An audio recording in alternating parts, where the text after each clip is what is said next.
Ratusan perempuan memperingati Hari Kartini ke-146 di kota Indralaya, Kabupaten Ogan Ilir pada Selasa lalu. Berbagai kegiatan digelar mulai dari lomba peragaan busana kebaya hingga pameran UMKM. Sebanyak 200 perempuan hadir dalam peringatan Hari Kartini ke-146 tahun 2024 di Kota Indralaya, Kabupaten Ogan Ilir pada Selasa lalu. Kegiatan ini menghadirkan berbagai perlombaan seperti lomba peragaan busana kebaya, lomba menghias anak, dan lomba pantun bersahut. Selain berbagai lomba, acara ini juga menggelar pameran UMKM Ogan Ilir. UMKM yang ditampilkan mulai dari kerajinan anyaman bambu, makanan khas daerah, dan berbagai cemilan. Pemerintah Ogan Ilir berharap momentum ini dapat menjadikan perempuan di Kabupaten Ogan Ilir lebih maju.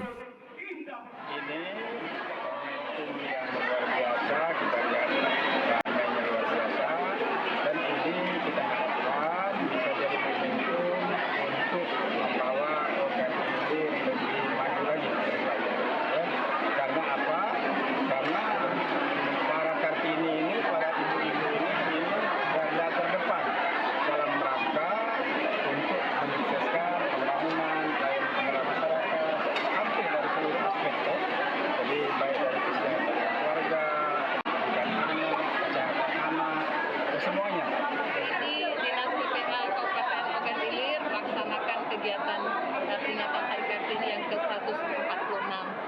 Kami semua tentunya perempuan-perempuan Indonesia, khususnya perempuan Sumatera Selatan, menyambut baik apa yang dilaksanakan oleh Dinas PPA Kabupaten Ogan Ilir pada hari ini.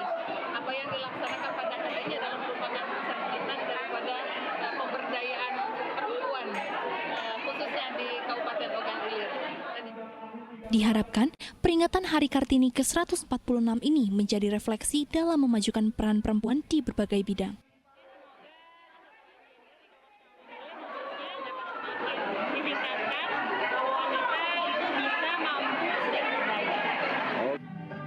Raden Ajeng Kartini sebagai sosok perempuan mandiri dan pantang menyerah menjadi inspirasi bagi kaum perempuan di tanah air, khususnya di Kabupaten Ogan Ilir. Dedi Ruansyah melaporkan dari Kabupaten Ogan Ilir. Komisi Pemilihan Umum Kabupaten Ogan Komering Ulu Timur menggelar rapat pleno penetapan perolehan kursi dan calon terpilih anggota DPRD Oku Timur pemilihan tahun 2024. Penetapan anggota DPRD Oku Timur dilakukan setelah Mahkamah Konstitusi mengeluarkan hasil putusan karena adanya peserta pemilu mengajukan gugatan. Rapat pleno penetapan perolehan kursi dan calon terpilih anggota DPRD Oku Timur pemilu tahun 2024 digelar Komisi Pemilihan Umum Kabupaten Ogan Komering Ulu Timur. Dalam rapat pleno terbuka dihadiri perwakilan dari partai politik yang ikut dalam pemilihan umum. KPU Kabupaten Ogan Komering Ulu Timur menetapkan 45 anggota legislatif terpilih yang berasal dari berbagai partai politik. Partai Kebangkitan Bangsa memperoleh kursi terbanyak dengan 8 kursi, diikuti Partai Nasdem 7 kursi, Partai Gerindra 6 kursi, dan Partai Golkar mendapatkan 5 kursi. Sedangkan PDI Perjuangan, Partai Demokrat, dan Partai Amanat Nasional masing-masing memperoleh 4 kursi.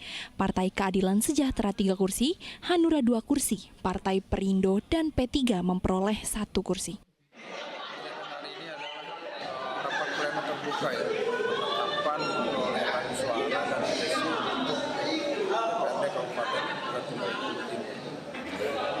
Harapan sendiri Pak untuk Dewan terpilih Pak? Tentu harapan kami bagi yang terpilih itu bisa mewakili aspirasi masyarakat, bisa menyerap keinginan dan kehendak masyarakat sampai akar rumput dan memperjuangkan aspirasi masyarakat sehingga membawa Kabupaten Ogan Komering Ulu Timur menjadi lebih baik lagi ke depannya. Penetapan anggota DPRD Oku Timur terpilih ini dilakukan setelah Mahkamah Konstitusi mengeluarkan hasil putusan karena adanya peserta pemilu mengajukan gugatan. Dedi Ruansyah melaporkan dari Kabupaten Ogan Komering Ulu Timur.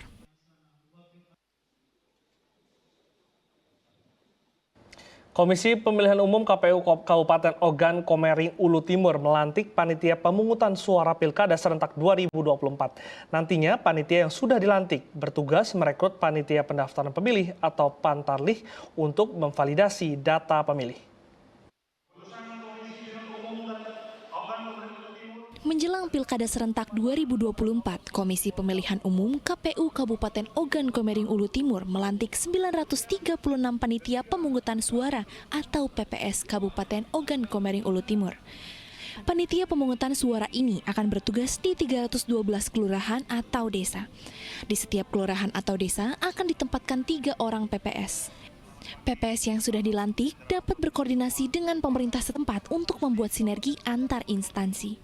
Selain itu, PPS diminta merekrut panitia pendaftaran pemilih atau pantarlih untuk memvalidasi kembali data pemilih. Kegiatan hari ini adalah pelantikan PPS Kabupaten Ogan Timur ya. Dari 312 desa ada 938 anggota PPS yang dilantik pada hari ini. Pesan saya segera koordinasi dengan pemerintah setempat, ya Kades, Babinsa, Babinsa, dengan seluruh dan juga koordinasi dengan PPK untuk persiapan pelaksanaan pemilu, sehingga kemudian berjalan hubungan yang sinergi antara PPS, PPK, kami dengan pemerintah setempat maupun Forkopimda sampai tingkat desa.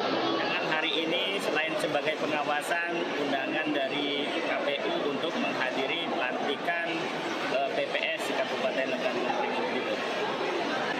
Harapannya dengan PPS yang setelah dilantik dan akan melaksanakan tugasnya seperti apa untuk pilkada ini? Diharapkan untuk PPS yang sudah dilantik melaksanakan tugas dengan sebaik-baiknya sesuai dengan peraturan perundang-undangan. Nantinya, PPS akan melakukan pendataan pemilih untuk memastikan warga yang masuk dalam daftar pemilih tetap atau DPT dalam Pilkada Serentak 2024. Pelaksanaan tahap Pilkada Serentak 2024 sejauh ini berjalan aman dan damai tanpa adanya gangguan dari pihak manapun. Dedi Riwansyah melaporkan dari Kabupaten Ogan Komering Ulu Timur.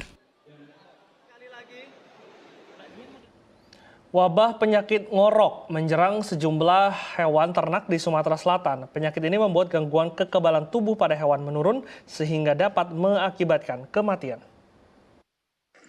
Nah, inilah penyakitnya nah. Siap ngawasnya no. Wabah penyakit ngorok menyerang sejumlah hewan ternak di Sumatera Selatan menjadi perhatian semua pihak. Pasalnya, penyakit ngorok dapat mengakibatkan kematian pada hewan ternak. Penyakit ngorok merupakan gangguan kekebalan tubuh pada hewan saat adanya pergantian cuaca. Penyebaran penyakit ngorok di Sumatera Selatan cukup cepat dan banyak menyerang hewan ternak seperti kerbau, sapi, dan kambing. Penyakit ini dengan mudah menyebar melalui pakan dan air minum yang sudah tercemar. Terkait dengan penyakit yang terjadi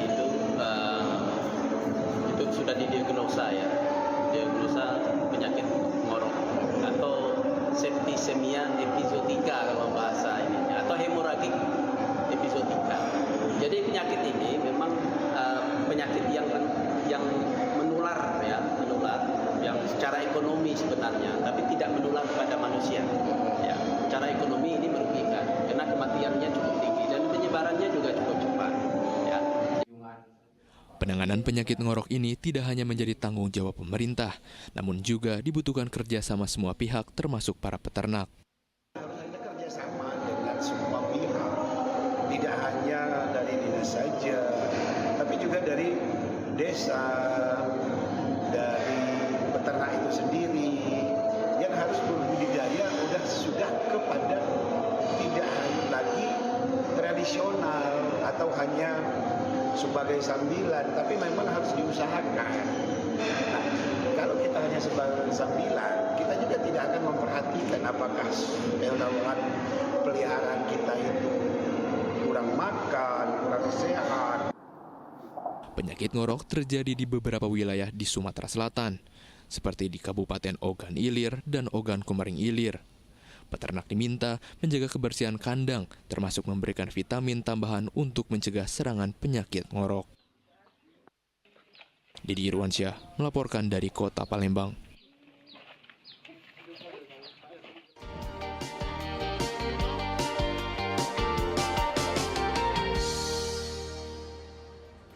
Laporan tersebut mengakhiri berita Palembang hari ini. Saya Glenn Joshua berterima kasih atas perhatian dan kebersamaan Anda. Selamat beraktivitas dan sampai jumpa.